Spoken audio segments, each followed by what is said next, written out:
Subscribe कीजिए channel को और प्रेस करिए बेल आइकन ताकि हर अपडेट आप तक पहुंच सके। बिस्मिल्लाहिर्रहमानिर्रहीम। अस्सलामुअलैकुम। सीरत निगार इस बात पर मुत्तफ़िक़ है कि ग़ुलामों में जिस शख्सियत ने सबसे पहले इस्लाम कबूल किया वो सैयदना ज़ैद बिन हारिसा रज़ी अल्लाह ताला अन्हु थे। अरब का वो माशरा जिसमें ग़ुलामों को निहायत हिक़ारत की निगाह से देखा जाता था और उनको मामूली मामूली गलतियों पर इतनी सख्त सज़ा दी जाती थी कि इंसानियत कांप उठती थी।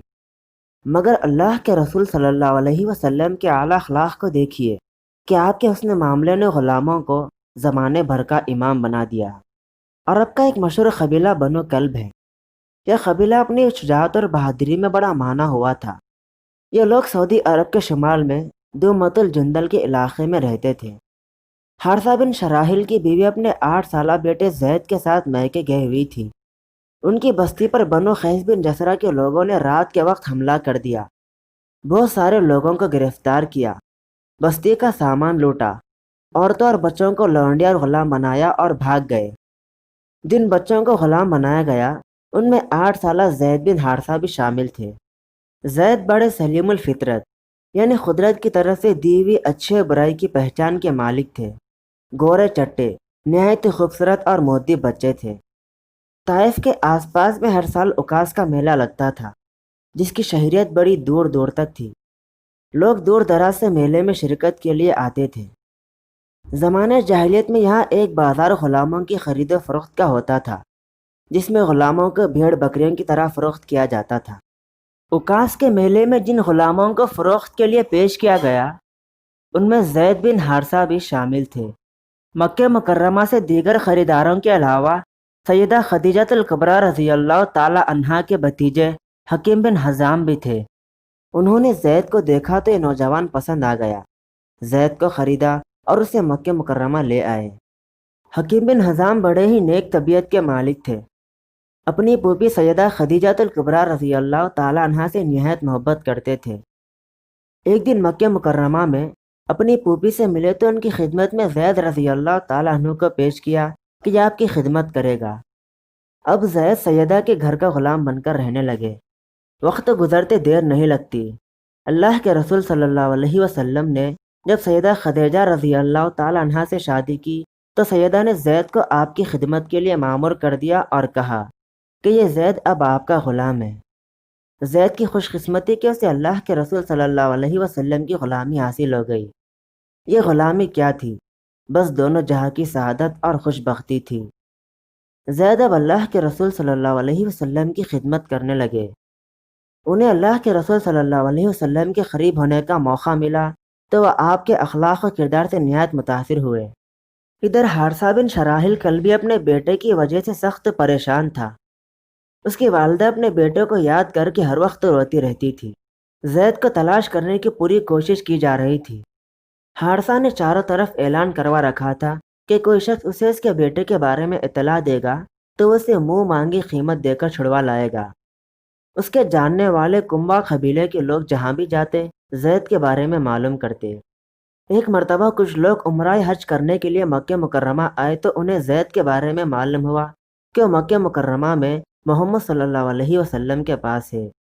उन्होंने ज़ैद के वालिद हारसा को इत्तला दी तो उसने भारी रकम साथ ली और अपने भाई को साथ लिया और मक्के मुकर्रमा आ गया। ये नबूवत मिलने से पहले का वाक़या है। हारसा अपने भाई के हमरा मक्के मुकर्रमा पहुंचा तो सीधा अल्लाह के रसूल सल्लल्लाहु अलैहि वसल्लम की खिदमत में हाजिर हुआ। उसने आते ही बता दिया कि वह अपने बेटे को छुड़ाने के लिए आया है और अपने साथ तो मुनासिब मुआवजा भी लाया है। दोनों भाई अल्लाह के रसूल सल्लल्लाहु अलैहि वसल्लम से कहने लगे कि आप जितना भी मुआवजा तलब फरमाए हम देने के लिए तैयार है, बस हमारे बेटों को हमारे हवाले कर दे। दोस्तों, अब ज़रा अखलाक नबवी पर गौर कीजिए। आप सल्लल्लाहु अलैहि वसल्लम ने उनसे फरमाया कि मैं आप लोगों से कोई मुआवजा नहीं लूँगा। ज़ैद मेरी तरफ से आज़ाद है, बस उससे पूछ लो।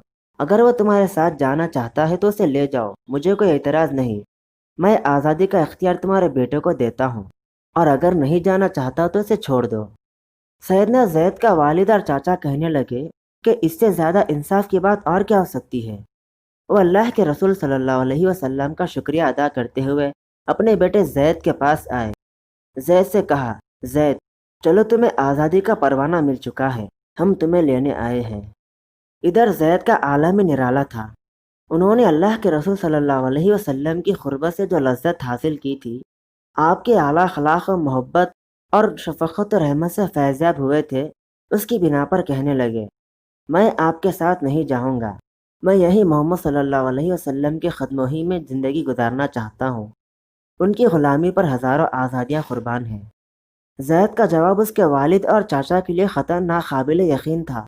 وہ ناراض ہوئے اور کہنے لگے، زید، تمہارا ناس ہو، تم غلامی کو آزادی پر ترجیح دے رہے ہو، اپنے والد، چاچا، اپنے خاندان پر محمد صلی اللہ علیہ وسلم کو فوقیت دے رہے ہو۔ اب ذرا زید کا جواب سنیے۔ کہنے لگے، ہاں، یہ غلامی تو ہے، مگر دیکھو تو صحیح کہ ہے کس کی۔ میں نے محمد صلی اللہ علیہ وسلم میں جو محبت، الفت، پیار اور جملہ اعلیٰ اخلاق دیکھے ہیں، اس کے بعد میں آپ کی ذات بابرکت پر کسی دوسرے کو ترجیح نہیں دے سکتا، چاہے وہ میرا باپ یا چاچا ہی کیوں نہ ہو۔ میں آپ کے ساتھ نہیں جاؤں گا، بلکہ یہیں رہوں گا۔ زید کے والد اور چاچا مایوس ہو کر مکہ مکرمہ سے واپس چل دیے۔ اللہ کے رسول صلی اللہ علیہ وسلم کو بھی زید کے جواب کی اطلاع ملی۔ آپ صلی اللہ علیہ وسلم زید کے فیصلے سے اس قدر مطمئن اور مسرور ہوئے کہ ان کو ساتھ لے کر بیت اللہ شریف میں پہنچے۔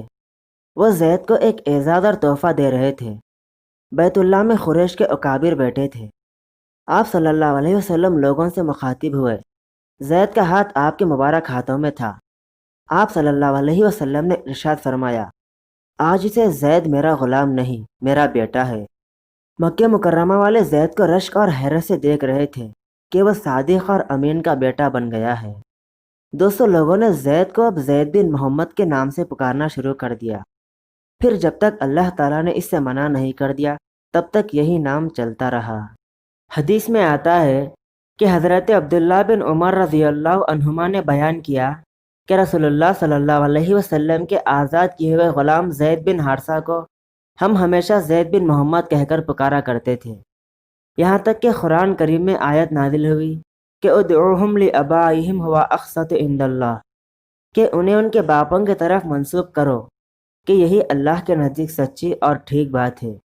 صحیح بخاری حدیث نمبر 4782۔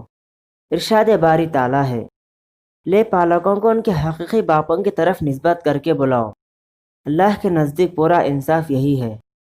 پھر اگر تمہیں ان کے حقیقی باپوں کا علم ہی نہ ہو تو وہ تمہارے دینی بھائی اور دوست ہے۔ تم میں سے بھول چوک میں جو کچھ ہو جائے اس میں تم پر کوئی گناہ نہیں، البتہ گناہ وہ ہے جس کا تم ارادہ دل سے کرو۔ اللہ تعالیٰ بڑا ہی بخشنے والا مہربان ہے۔ سورہ احزاب آیت نمبر 5۔ دوستو، اس ویڈیو کو لائک کیجیے اور زیادہ سے زیادہ لوگوں تک شیئر کیجیے، اور اسی طرح کے سچے اسلامی واقعات حاصل کرنے کے لیے اور علمی و معلوماتی ویڈیوز حاصل کرنے کے لیے ہمارے channel Islam the way of peace کو سبسکرائب کر لیں اور بیل آئیکن پریس کرنا نہ بھولیں۔ انشاءاللہ ملتے ہیں نیکسٹ ویڈیو میں، جب تک کے لیے اللہ حافظ، السلام علیکم۔